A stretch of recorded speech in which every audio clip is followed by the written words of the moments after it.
Le carburant ne doit pas manquer dans le pays. Si le carburant manque, ça va fatiguer la population. Les gens vivent du carburant. En tout cas, c'est de ça que je vis moi. Je demande aux autorités de tout faire pour ravitailler le pays en carburant. Je demande aussi à chacun d'être patient où qu'il se trouve. Déjà, ça a joué sur moi.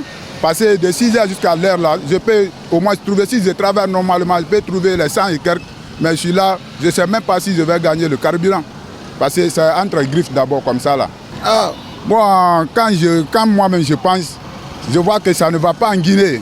Ça ne va pas du tout. Parce que depuis le matin, moi je suis là, je suis venu ici à 6 heures jusqu'à l'heure pareille là. Je vois qu'il n'y a pas de carburant encore, je n'ai pas eu mon carburant. Et il y a la sueur qui coule sur moi. Ça aujourd'hui, ça va jouer sur nous comme ça là. En quelque sorte, c'est du kidnapping. Il est resté avec l'enfant pendant un mois à l'hôtel Almamia. Et la nuit du 27 au 28, du jeudi au vendredi, il était avec Karamo, il est sorti de l'hôtel, il n'est plus revenu. Et les enfants m'ont appelé le dimanche pour me dire qu'ils n'ont pas vu Karamo. Je dis comment ça? Je dis alors laissez tranquille, on va le chercher sans informer ma soeur. On est dans ces inquiètes. Le mardi, il se pointe en famille. Comme quoi, lui, il était avec Karamo la nuit jusqu'au jeudi nuit, qu'il ne l'a pas vu. Il est venu avec ses affaires, avec sa moto, son porte-monnaie, son portable, tous ses effets au fait, qu'il ne l'a pas vu. On s'est dit d'accord, il est parti chez lui. Le lendemain, on a porté plainte, la gendarmerie est venue le prendre. Donc moi, j'ai continué à faire les recherches, j'ai fait le tour. Jusqu'à arriver à la morgue, j'ai été dans les hôpitaux, dans les gendarmeries, à la sûreté, on me dit qu'ils ne l'ont pas vu. Quand je suis arrivée à la morgue de Ignace Dine, j'ai montré sa dernière photo, on m'a dit oui, il y a un corps qui est là qui lui ressemble. Je suis rentrée, j'ai demandé si je peux voir le corps. On me dit non, sauf le matin. J'ai dit d'accord. Samedi matin, j'ai été matinale, je suis allée, j'ai vérifié. J'ai trouvé que c'était mon bébé qui était là. Donc, je suis retournée à la gendarmerie, je les ai dit de m'accompagner. On a vu, on a tous identifié. Par après, son oncle est venu aussi, il a identifié. Et puis, on a informé la famille. Et voilà, par suite à tout cela, moi je me dis, il a préparé depuis très longtemps. Il voulait l'assassiner. Nous voulons amener cette affaire en justice. C'est pourquoi j'interpelle le président Mamadi Doumbouya, car c'est lui qui peut nous aider à faire la lumière sur cette affaire. C'est ce que nous voulons, c'est ce qui est à notre portée. L'Union pour la défense des consommateurs de Guinée est récemment montée au créneau pour dénoncer ce qu'il qualifie d'augmentation ou de fixation fantaisiste de frais de scolarité à travers les établissements privés du pays. Depuis cette sortie, des voix s'élèvent de plus en plus au sein des parents d'élèves, fustigeant l'attitude des promoteurs d'écoles privées et invitant les autorités à agir. Parents d'élèves et toroki. À chaque fois, il y a une augmentation sur les frais de scolarité. Or que nous n'avons pas les mêmes moyens pour payer les frais de scolarité de nos enfants. Les uns qui ont cette possibilité de payer, ça ne les gêne pas. Et tandis que chez les autres, c'est tout à fait le contraire. Dans la famille, il peut y avoir plus de 2 à 3 enfants, toi seul en ta charge. Donc il faudra aussi payer leurs frais de scolarité. Arrivé à ce stade, ça devient vraiment difficile. Je demande à l'État de venir en aide aux différentes écoles privées.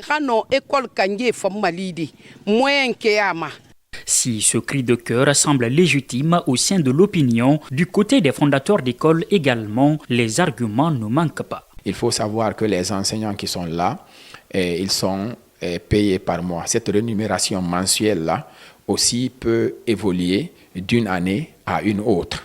Donc, c'est un premier aspect. C'est un exemple que je donne, payer un enseignant cette année au collège à 20 000 francs l'heure. L'année prochaine, il faut penser à augmenter 2 000 francs pour lui donner 22 000 l'heure. Donc, ça, c'est un exemple que je donne. Quand tu donnes, par exemple, 18 000 l'heure à un enseignant qui fait un cours d'anglais, l'année prochaine, il faut penser à lui donner 19 000 ou 20 000. Donc, c'est un premier aspect. Le second aspect, il faut savoir que l'école va avec l'entretien. Et nous sommes dans une salle de classe. Aujourd'hui, moi, j'ai donné les cours de vacances. Et les enfants qui sont là, avant qu'ils n'arrivent, il faut que je change la couche de peinture qui est là. Vous avez vu le toit. Et vous avez vu aussi l'intérieur. Vous avez vu l'état des tables bancs. Tout ceci demande un entretien constant et régulier. L'ouverture des classes en Guinée est fixée au 6 octobre prochain. Une décision administrative interviendra-t-elle d'ici là? Pour l'heure, la question taraude les esprits et les jours à venir nous édifieront. Récemment nommé sélectionneur de la Guinée, le Portugais Paulo Duarte vient d'officier ses 2 premiers matchs à la tête du Sili national. D'abord vainqueur à 3-0 de la Somalie, les partenaires de Serhou Guirassy ont ensuite fait match nul 0 partout contre les Fennecs d'Algérie, dans le cadre des 7e et 8e journées des éliminatoires pour la Coupe du Monde 2026. Si les espoirs de qualification se sont presque définitivement envolés, ces observateurs préfèrent s'attarder sur le contenu proposé par le Sili national sous la houlette du Portugais. Aujourd'hui, je pense qu'il faudrait capitaliser sur le contenu du match parce que la Guinée s'est procuré beaucoup d'occasions. Et puis, pourquoi pas cristalliser sur le positif et puis se projeter sur ça vers les échéances à venir. Des enseignements pour moi encourageants. De ces 2 sorties de Paulo Duarte. On l'a vu face à la Somalie. Certes, la Somalie, c'est une petite équipe sur le papier, mais il a su gagner 3-0 sans encaisser. C'est une équipe conquérante de la Guinée qui a affronté l'Algérie hier et on méritait même de gagner ce match-là.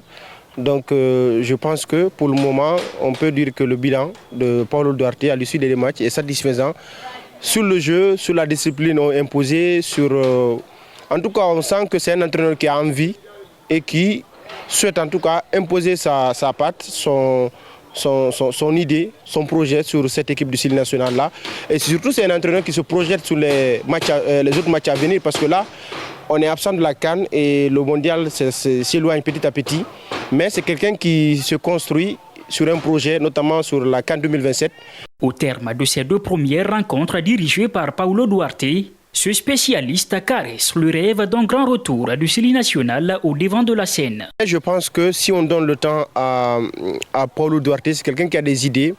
Et je pense qu'il a les joueurs en sa possession. On a Serhou Guirassy aujourd'hui, l'un des meilleurs attaquants du continent africain, qui est là.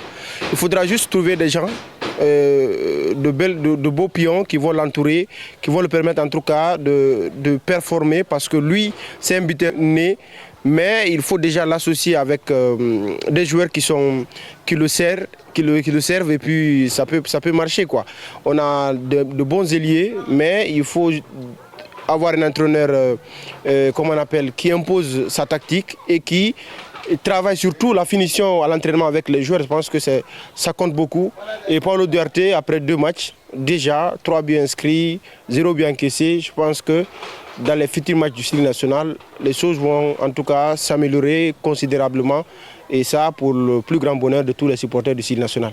Prochaine sortie pour l'entraîneur portugais et ses hommes en octobre à l'occasion d'un période de déplacement à Maputo pour y défier le Mozambique pour la rencontre comptant pour la 9e journée de ces éliminatoires.